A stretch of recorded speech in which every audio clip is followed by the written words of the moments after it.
નરસિંહ મહેતા ચોરા trust દ્વારા નરસિંહની 587 હારમાળાનું આજે આયોજન થયું છે।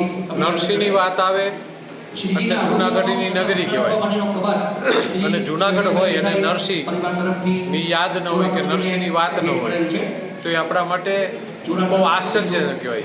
ત્યારે આજે નરસિંહની 570મી હારમાળા છે, તો આપણે હારમાળા ઉજવી, એમની જન્મ જયંતિ ઉજવી, એમની વાતો કરી, પણ નરસિંહ એ એક એવું સ્વરૂપ હતું કે એવું એક વ્યક્તિત્વ હતું કે વર્ષો પહેલાં જ્યારે આજે સમગ્ર દેશ સમરસતાની વાત કરે છે તો એ સમયમાં એની પાસે સમરસતા હતી। એ સમયે એમના નરસિંહના પરોઢિયા હતા। આ નરસિંહ હતો કે જે ભગવાન કૃષ્ણને પણ 52 વખત આ ભૂમિ ઉપર આવવું પડે। આપણે એમ કહીએ છીએ કે ભગવાન નથી, તો એ નરસિંહે સાબિત કરી દીધું કે ભગવાન છે, પણ આપણી અંદર શ્રદ્ધા હોય, આપણી અંદર ભક્તિ હોય, આપણી અંદર એક સદભાવના હોય તો ભગવાન કોઈને કોઈ સ્વરૂપે આવે છે। એ નરસિંહ મહેતાએ જે તે વખતે સાબિત કરી દીધું હતું।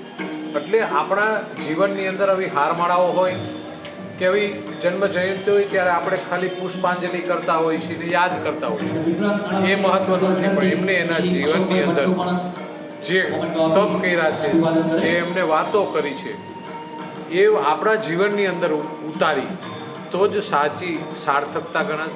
વૈષ્ણવ તો જન તો તેને રે કહીએ, જે ભીડ ભરાઈ જાણે રે।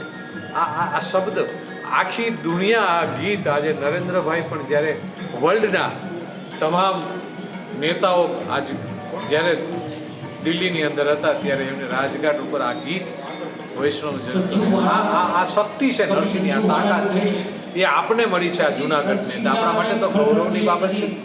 તો આજની હારમાળાની અંદર આપણે કંઈક નવું એમના જીવનની અંદર શીખી આપણા જીવનની અંદર ઉતારી એવી બધાને ખૂબ શુભકામનાઓ। મારું નામ ધવલ વસાવડા। આજરોજ અહીંયા નરસિંહ મહેતા ચોરા ખાતે પરંપરાગત રીત પ્રમાણે 570મી હારમાળા જયંતિ ઉજવાઈ, અને તેમાં આજે સવારથી જ વિવિધ ભક્તિસભર કાર્યક્રમો અને એના અંતમાં સાંજના રૂપલબેન માકડ, ડૉક્ટર રૂપલબેન માકડ જે જામનગર સ્થિત છે, તેમનું હારમાળા જયંતિ વિશેનું વક્તવ્ય તેમજ ખુશાલી જપન બક્ષી ના ગ્રુપ દ્વારા ભક્તિ સંગીતનો કાર્યક્રમ પણ યોજાઈ ગયેલ।